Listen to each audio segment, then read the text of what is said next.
Guys, आप सभी का आपके अपने YouTube channel B bright academy में बहुत बहुत स्वागत है। मेरा नाम भावना है और हम लोग पढ़ रहे थे क्लास 11 का जनरल एंट्रीज का चैप्टर। आज जो हम लोग कॉन्सेप्ट पढ़ने वाले हैं वो है डिस्काउंट। डिस्काउंट होता क्या है? देखिए, जब भी आपको जो ओरिजिनल प्राइस होता है, एक्चुअल प्राइस होता है, उससे कम प्राइस आपको देना पड़ता है तो आपको डिस्काउंट मिल जाता है। तो डिस्काउंट भी जो होता है हमारा वो दो टाइप का होता है। एक होता है ट्रेड डिस्काउंट और दूसरा होता है कैश डिस्काउंट। आइए इनको डिटेल में समझते हैं कि ये होते क्या है। सबसे पहले हम लिखते हैं डिस्काउंट।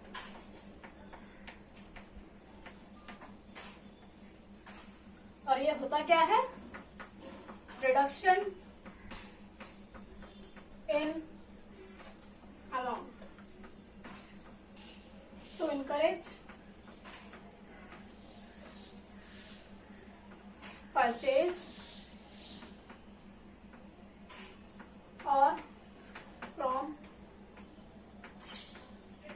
पेमेंट। यानी कि हमने प्राइस को रिड्यूस क्यों किया है? दो पर्पस हो सकते हैं, दोनों में से कोई एक भी हो सकता है, दोनों भी हो सकते हैं। पहला पर्पस क्या है कि हम चाहते हैं कि हमारा जो सामान है वो ज्यादा बिके। तो अगर हम लोगों को डिस्काउंट दे देंगे तो वैसी बात है कि हमारा सामान ज्यादा निकलेगा। और दूसरी चीज क्या हो सकती है कि मान लीजिए आपने किसी को उधार पे सामान दे रखा था, अब आपको उससे पैसे लेने, वो दे नहीं रहा, तो आपने उससे कहा कि तो इतने पूरे पैसे मत दे, थोड़ा कम मुझे दे दे, 5% 10% जो भी आपकी पॉलिसी होगी उस हिसाब से आप दे दो उसको। तो इससे क्या होगा? दोनों ही केसेस में आपने डिस्काउंट दिया है। एक इसलिए दिया है ताकि आपके सामान को ज्यादा बेचा जा सके, दूसरा इसलिए दिया है ताकि आपके जो पैसे फंसे हुए थे वो आप वापस रिकवर कर सको। जो डिस्काउंट होता है वो दो टाइप का होता है। पहला हो गया ट्रेड डिस्काउंट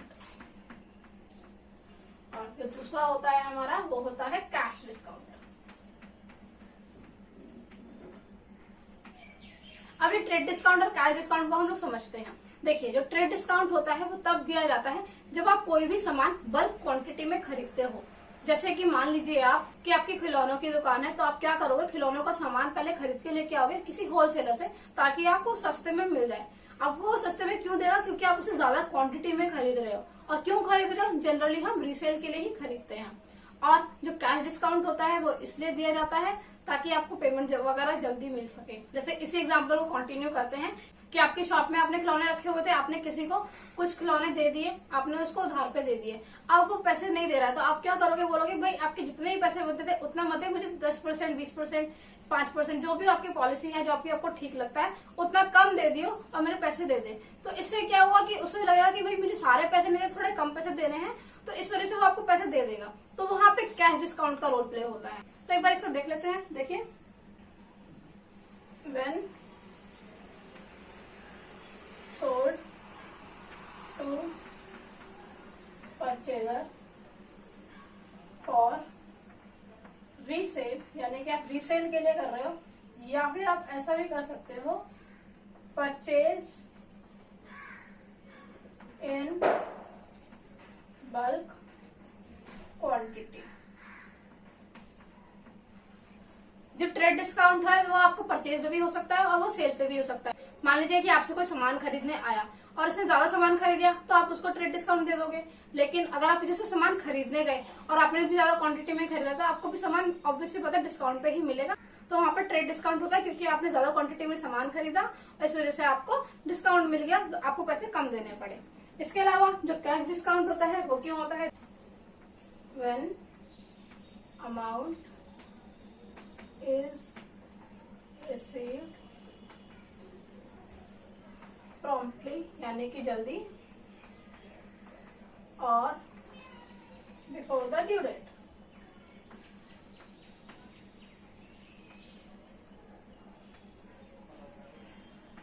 जब भी आपको ड्यू डेट से पहले या फिर जल्दी पैसे चाहिए होते हैं तो उस केस में आप क्या बोलते हो कि भाई आप कैश डिस्काउंट ले लो और आप हमें जल्दी पैसे दे दीजिएगा। तो यही होते हैं हमारे ट्रेड डिस्काउंट और कैश डिस्काउंट। अब एक एग्जांपल लेके देखते हैं। मान लीजिए कि आपको कुछ खिलौने खरीदे थे, तो आपने क्या किया? 500 वाले खिलौने कितने खरीदे? 10 खरीद लिए। देखिए, परचेज किया आपने 500 का सामान और आपने 10 पीस खरीद लिए, तो आपको टोटल 5000 रुपीज देने होते। लेकिन उसने क्या कहा कि भाई आपने इतने सारे सामान खरीदा है तो आप ऐसा कीजिए 10% मुझे कम पैसे दे दीजिए। तो हम क्या करेंगे? लेस कर देंगे ट्रेड डिस्काउंट। कितना? ये कितना हो गया 500 रुपीज। अब आपको कितना देना पड़ेगा 4500। तो अब देखिए आपको 5000 रुपीज देने की जगह सिर्फ 4500 ही देने पड़े। अब ये जो 4500 रुपीज आएगा सिर्फ इसी को आप रिकॉर्ड करोगे अपनी बुक्स ऑफ अकाउंट्स में, आप ये 5000 को नहीं शो करोगे। इसके पीछे जो रीजन होता है वो मैं आपको यहाँ पे नहीं बता सकती हूँ, वो मैं फेस टू फेस बेच में ही बताती हूँ, उसके लिए एक्सट्रीमली सॉरी। अब इसके अलावा मान लीजिए आप कैश डिस्काउंट की बारी है, मान लीजिए आपने किसी को सामान दिया था तो आपने सेल किया था, मान लीजिए 500 का खिलौना था, लेकिन अब क्या था कि आपको जल्दी पैसे चाहिए थे या कोई और भी रीजन था, तो आपने इससे कहा कि ऐसा कर तो मुझे अभी पैसे दे दे, तो 5% डिस्काउंट ले ले, तुझे सारे पैसे नहीं देने पड़ेंगे। तो इससे क्या होगा, वो ऑब्वियसली बात है जब उसे डिस्काउंट मिलता है तो लोग क्या करते हैं उस चीज को लेना पसंद ही करते हैं। तो हम माइनस करेंगे कैश डिस्काउंट, हम 5% ले रहे हैं तो 500 का 5% 25 रुपीज, तो ये हो गया 475। तो आपको 475 रुपए मिल जाएंगे। तो ये होता है हमारा कैश डिस्काउंट। अब जब कैश डिस्काउंट की आप एंट्री करोगे तो उसमें क्या होगा, आप ये भी दिखाओगे और ये भी दिखाओगे और ये भी दिखाओगे, ये तीनों चीजें उसमें आती हैं। इसका भी एक रीजन होता है क्योंकि आपने एक्चुअली में सेल इतने की ही की थी, सेल करने के बाद में आपने ये डिस्काउंट दिया है, ये फिर सेल के टाइम पे ये डिस्काउंट दिया है, तो ये आपको बुक्स ऑफ अकाउंट में रिकॉर्ड करना होता है और जितने में एक्चुअली में आपको पैसे रिसीव हुए वो आपको शो करना होगा। अब ट्रेड डिस्काउंट और कैश डिस्काउंट के कॉन्सेप्ट को अच्छे से समझने के लिए हम लोग क्या करते हैं, एक क्वेश्चन को कर लेते हैं। हमको बुक में इलस्ट्रेशन दिया हुआ है जिसके अंदर कैश डिस्काउंट और ट्रेड डिस्काउंट के काफी सारे कॉन्सेप्ट्स हैं। अगर आप उसको कर लोगे तो आपको ये अच्छे से क्लियर हो जाएगा। एक और चीज ध्यान में रखने वाली है कि कभी भी आप कोई भी चीज खरीदते हो तो पहले ट्रेड डिस्काउंट माइनस किया जाता है और उसके बाद ही आप कैश डिस्काउंट को माइनस करते हो। जो हम लोग इलस्ट्रेशन करने वाले हैं वो इलस्ट्रेशन नंबर 7 है, पेज नंबर है 8.15। हमको बोला है 5 general entries for the following transaction. आपको कुछ ट्रांजेक्शन गिवन है और आपको उसके जनरल एंट्रीज को पास करना है। मैं यहाँ पे फॉर्मेट बना के इसलिए नहीं कर रही हूँ क्योंकि इसमें अच्छी खासी वर्किंग नोट की कैलकुलेशन है, तो हम साथ में साथ उसको ही करते जाएंगे। तो देखिए सबसे पहला हमको पॉइंट दिया है, purchase goods from Sanjeev of ₹40,000 at terms 10% trade discount and 5% cash discount, paid amount at the time of purchase itself. यानी कि आपने संजीव से गुड्स को खरीदा, 40,000 के गुड्स थे जिसमें से 10% आपको ट्रेड डिस्काउंट मिल गया और 5% आपको कैश डिस्काउंट मिला है और आपने पेमेंट कर दी है परचेज का टाइम पे ही। तो इसकी कैलकुलेशन कर लेते हैं पहले और फिर उसकी एंट्री करेंगे। तो देखिए पेज 8.15 इलस्ट्रेशन 7, यहाँ पे लिखेंगे पर्टिकुलर्स,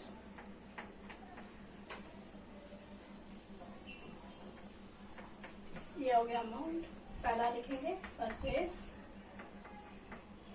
ये आपने किया है 40,000 रुपीज का।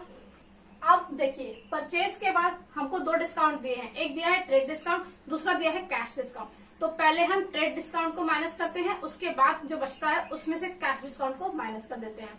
तो कैसे करेंगे देखिए, यहाँ लिख देंगे माइनस ट्रेड डिस्काउंट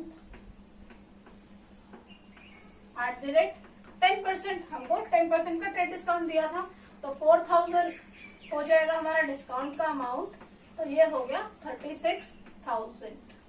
अब इसने बोला कि इसके बाद आपको कैश डिस्काउंट भी दिया है 5% का, तो अब माइनस करेंगे उसको, तो माइनस कर दिया कैश डिस्काउंट कितना एट द रेट 5%। तो ये 5% आप किसका निकालोगे, 40,000 का निकालोगे, 36,000 का निकालोगे। हम 36,000 का निकालेंगे क्योंकि इतने का सामान अब था, अब इसके बाद आपको मिल गया है नेट डिस्काउंट 5% का।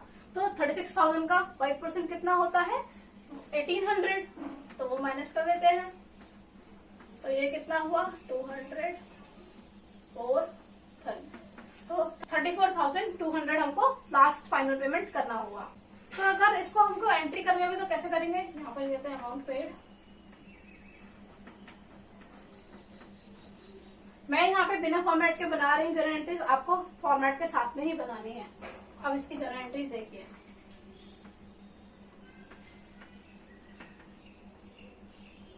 आपने परचेज किया है तो परचेज हमारा डेबिट होता है, तो हम लिखेंगे परचेजेस अकाउंट डेबिट हो जाएगा। कितने का आपने परचेज किया है 36,000 रुपीज का, तो वो यहाँ पर आ जाएगा। 2 करेंगे, आपने कैश में पेमेंट करी है तो कैश अकाउंट, कितना आपने पे किया है सिर्फ इतना ही दिया है 34,200। और हमको डिस्काउंट भी मिला है, कैश डिस्काउंट 1800 का, तो वो भी हमको शो करना होता है। तो हम लिखेंगे डिस्काउंट रिसीव, क्योंकि यहाँ पे आपको डिस्काउंट रिसीव हुआ है।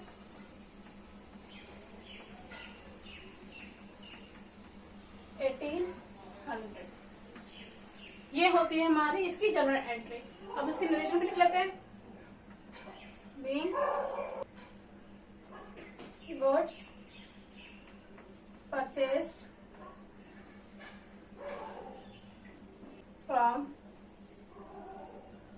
संजीव, और आपको क्या मिला, डिस्काउंट मिला ट्रेड का भी और कैश का भी। तो हम लिखेंगे @10% trade discount and 5% cash discount. जो भी हमारी ट्रांजेक्शन होती है वो हमको लिखनी होती है। तो ये हमारा फर्स्ट पॉइंट यहाँ पे कवर अप होता है। इसके बाद जो नेक्स्ट पॉइंट हमको दिया है उसने बोला है purchase goods from Vijay of ₹40,000। आपने विजय से सामान खरीदा है 40,000 रुपीज का on 10% trade discount and 5% cash discount. Same discount है यहाँ पर भी, 10% ट्रेड का है, 5% कैश डिस्काउंट है। Half of the payment was made at the time of purchase. यहाँ पर ये लाइन अलग हो जाती है कि यहाँ पर हमने आधे पैसे की ही पेमेंट की है परचेज के टाइम पे, बाकी हमने बाद में दिए होंगे। जबकि फर्स्ट केस में क्या था, हमने सारे ही पैसे एक ही टाइम पे दे दिए थे। तो इस केस में हमको कैसे करना होगा, देखिए हम यहाँ पर लिखते हैं। पहले ये सेकंड पॉइंट हो जाएगा, पर्टिकुलर्स, ये हो गया अमाउंट। देखिए आपने परचेज किया है 40,000 का ही है और ट्रेड डिस्काउंट है वो 10% का ही है, तो वो तो एज इट इज जाएगा।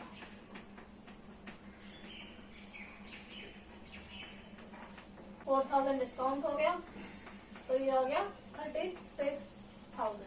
अब देखिए 36,000 में से आधे पैसे आपने तभी दिए हैं, आधे पैसे आपने बाद में दिए हैं। तो ये कैसे होगा, यहाँ पे लिख लेते हैं। इसका 50% कितना होता है, 18,000, और बाकी 50% वो भी 18,000 ही होगा। अब इस 50,000 में से उसने आधे के दे दिए, आधे के नहीं दिए। तो मान लीजिए इस वाले के इसने कैश पे पेमेंट की है, तो यहाँ पे होता है कैश परचेज, और ये वाला हो जाता है क्रेडिट परचेज। अब जब कैश परचेज की होगी तो इसमें हमको कैश का डिस्काउंट मिलेगा 5% का, तो वो कैसे लिखेंगे, देखिए परचेज में लिखेंगे 18,000, लेस कर देंगे कैश डिस्काउंट @5%, तो ये कितना हो गया 900। तो माइनस करेंगे तो 17,100 ये आपको पैसे देने पड़ेंगे। और ये तो क्रेडिट पे है तो ये तो इतना ही रहेगा, इसमें कोई डिस्काउंट हमें नहीं मिलने वाला है। ध्यान से देखिए इस चीज को, 40,000 का आपने टोटल परचेज किया था और 4,000 रुपीज आपको डिस्काउंट मिल गया क्योंकि ये ट्रेड डिस्काउंट था। लेकिन इसके बाद कैश डिस्काउंट की बारी है, और कैश डिस्काउंट तब मिलता है जब आपको कैश की पेमेंट करनी होती है। तो इसने क्या किया है, आधे पैसे ही दिए हैं परचेज के टाइम पे, आधे वो बाद में देगा। तो जो बाद में देगा उसकी तो कोई बात ही नहीं, हो तो उसे पूरे देने पड़ेंगे। लेकिन जो पैसे वो अभी दे रहा है उसमें उसको डिस्काउंट मिल जाएगा। तो अभी वो कितने दे रहा है, 36,000 का 50% ही वो अभी दे रहा है, तो वो कितना बनता है 18,000 रुपीज आपका कैश परचेज हो गया। तो आपने परचेज किया 18,000 का, और जिसमें कैश डिस्काउंट होने वाला है 5%, जो कि होता है 900 रुपीज। तो जो आपने बैलेंस बच गया आपका, वही तो आप कैश में पेमेंट करने वाले हो। तो अब इसकी जर्नल एंट्री कैसे होगी देख लेते हैं। हम सबसे पहले लिखेंगे, हेडिंग डालते हैं जर्नल एंट्री। परचेज किया हमने, परचेज अकाउंट डेबिट हो जाता है। आपने टोटल खरीदा कितने का है, 36,000 का ही, तो हम 36,000 ही लिखने वाले हैं। तो अब देखिए क्योंकि क्रेडिट पे खरीदा है, तो क्रेडिट पे खरीदा तो उसका नाम आ जाएगा, हमने किससे खरीदा है, विजय से, तो टू विजय अकाउंट आ जाएगा। कितना 18,000, क्योंकि आपने 18,000 अभी क्रेडिट पे खरीदा है। इसके अलावा अब आपने कैश में भी खरीदा, तो कैश में आपने पेमेंट सिर्फ कितने की है, 17,100, तो 2 लिखेंगे कैश कैश अकाउंट 17,100। यहाँ पे आप अमाउंट पर लिख लीजिए ताकि आपको समझ में आए। इसके बाद आपको जो डिस्काउंट मिला उसे हम बोलेंगे डिस्काउंट रिसीव और वो हो जाएगा 900 रुपीज का। तो 2 लिखते हैं, डिस्काउंट रिसीव्ड अकाउंट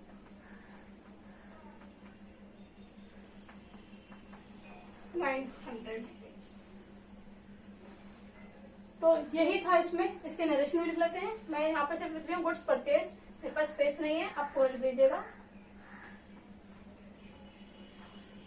ये वाला पॉइंट हमारा यहाँ पे कवर अप होता है। इन दोनों पॉइंट्स में डिफरेंस क्या था देखिए, यहाँ पर इसने पूरी पेमेंट एक ही बार में की थी, सारा का सारा एक ही बार में दे रहा था। यहाँ पे सिर्फ उसने आधे पैसे ही दे रहा है, तो हम आधे के हिसाब से ही कैलकुलेशन करने वाले हैं। ये यहाँ पे ध्यान देने वाली बात हो जाती है। अब इसके बाद हम आगे के पॉइंट्स देख लेते हैं। अब इसके बाद जो हमारा नेक्स्ट पॉइंट है वो है sold goods to Anil for ₹20,000, allowed him 10% trade discount and 10% cash discount, received half of the amount by cash and balance half by check within specified time। यानी कि अब की बार आपने सेल किए हैं गुड्स 20,000 रुपीज के सेल किए हैं अनिल को, उसको 10% का आपने डिस्काउंट दिया है कैश का भी और ट्रेड का भी। और उसने बोला कि उसने आधे पैसे कैश के थ्रू दिए, आधे पैसे चेक के थ्रू दिए और जो स्पेसिफाइड टाइम लिमिट थी हमारी उसके अंदर ही दे दिए। अगर वो हमें स्पेसिफाइड टाइम लिमिट के अंदर ही दे देता है तो हम उसको पूरे के पूरे हिसाब से ही कैश डिस्काउंट को देंगे। अब इसको कैसे एंट्री करेंगे देखिए, हम लिखेंगे, ये हमारा थर्ड पॉइंट है, पर्टिकुलर्स अमाउंट। अब देखिए आपने सेल कितने का किया है, 20,000 रुपीज का। अब इसमें से सबसे पहले ट्रेड डिस्काउंट माइनस हो जाएगा, वो कितना हुआ 10%, तो 2,000 रुपीज हो गया। तो कितना बचा, 18,000 बच गया। अब इसके बाद कैश डिस्काउंट भी है 10%, क्योंकि वो टाइम लिमिट के अंदर पैसे दे रहा है तो हम उसको कैश डिस्काउंट भी पूरे पे ही देंगे। 18,000 का 10% 1800, तो ये बच गया 16,200 हमारा बैलेंस। अब इसमें से जो आधे पैसे दे रहा है वो चेक के थ्रू दे रहा है, आधे पैसे वो कैश के थ्रू दे रहा है। देखिए उसको क्या करेंगे हम, 50% कैश लिख देंगे और 50% चेक लिख देंगे, यानी कि बैंक के थ्रू। तो ये कितना हो गया 8,100 और ये भी 8,100 हो गया। अब इसकी जर्नल एंट्री कैसे की जाएगी वो भी देख लेते हैं। हम लिखेंगे जर्नल एंट्री है ये। अब वो कैश के थ्रू कितने पैसे मिले 8,100, तो हम लिखेंगे कैश अकाउंट डेबिट हो जाएगा 8,100। आपको चेक के थ्रू पैसे मिले 8,100, तो बैंक अकाउंट के नाम से आएगा, तो बैंक अकाउंट 8,100। इसमें जो कैश डिस्काउंट हुआ यानी कि हमको डिस्काउंट अलाउ करना पड़ा है कितने का 1,800 का, तो वो लिखेंगे डिस्काउंट अलाउड अकाउंट डेबिट 1,800। आपने टोटल सेल्स करी कितने की है 18,000 रुपीज की, तो यहाँ पर आ जाएगा ये नरेशन लिख देंगे, बीइंग गुड्स सोल्ड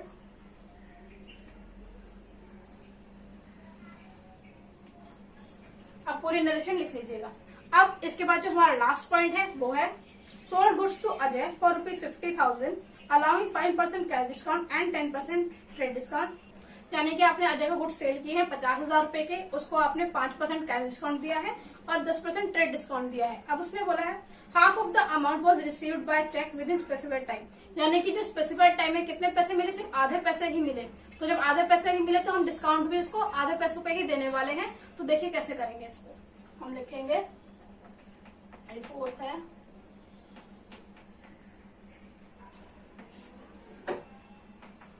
आपने सेल की है 50,000 रुपीज की, तो माइनस सबसे पहले किया ट्रेड डिस्काउंट, वो है आपका 10%, तो 50,000 का 10% हो गया 5,000, यानी कि 45,000 यहाँ पर आ गया। अब इसमें से उसने आधे पैसे स्पेसिफाइड टाइम में दिए हैं, तो आधे पैसों का ही स्पेसिफाइड टाइम का क्या डिस्काउंट मिलने वाला है, तो उसको कैसे करेंगे, यहाँ पर लिखेंगे 50% तो चेक के थ्रू दे दिया इसने, और 50% इसका क्रेडिट में जाने वाला है। अब 50% कितना हुआ, 22,500, और ये भी 22,500 हो गया। तो अब इसमें से कितना डिस्काउंट मिलेगा ये देखिए। इस वाले को ही कर रही हूँ। यहाँ पे सेल जो हुई है वो 22,500 की है, माइनस करेंगे कैश डिस्काउंट कितने का, @5% का। अब 5% इसका कितना होता है, 1125। इसको इसमें से माइनस करेंगे तो कितना आएगा, 375, यानी कि आपको 21,375 आपको फाइनल पेमेंट रिसीव होगी, जो कि आपको विद इन टाइम लिमिट हुई है, इसलिए हमने इसको कैश डिस्काउंट दे दिया। बाकी पैसे इसने हमें टाइम पे नहीं दिए तो हमने कैश डिस्काउंट इसको नहीं दिया। अब इसकी हम जर्नल एंट्री कैसे करेंगे, देखिए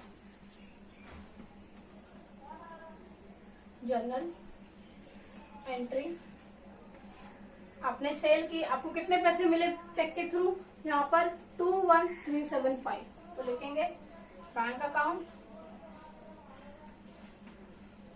डेबिट हो जाएगा 21,375, और आपने इसको कितने का डिस्काउंट दे दिया, 1125 का, तो वो लिखेंगे डिस्काउंट अलाउड के नाम से, तो डिस्काउंट अलाउड, अकाउंट हो गया डेबिट 1125, और क्योंकि आपने इसे क्रेडिट पे सेल किया है तो जिसको भी क्रेडिट पे सेल किया जाता है वो हमारा क्या बन जाता है, डेटर, और डेटर का नाम अब हमको लिखना पड़ेगा, तो वो किसका नाम क्या था, अजय, तो लिखेंगे अजय अकाउंट डेबिट 22,500, टू लिखेंगे सेल्स अकाउंट कितने का, टोटल सेल्स तो आपने 45,000 की किया ना, तो 45,000 जाएगा। वैल्यूएशन लिख दीजिए, बीइंग गुड सोल्ड पूरा आप लिखिएगा,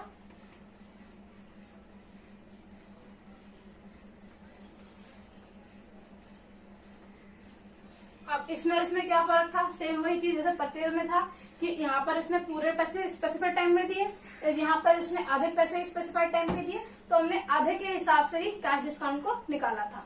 आई होप आपको मैं ये कॉन्सेप्ट समझाने में आपकी हेल्प कर पाई होंगी। अगर आपको ये वीडियो अच्छा लगा तो आप इसे लाइक कीजिएगा, अपने दोस्तों से शेयर कीजिएगा, और अगर आप मेरे चैनल पे फर्स्ट टाइम आए तो आप इसे सब्सक्राइब भी कर सकते हैं। थैंक यू सो मच मेरे वीडियो को देखने के लिए।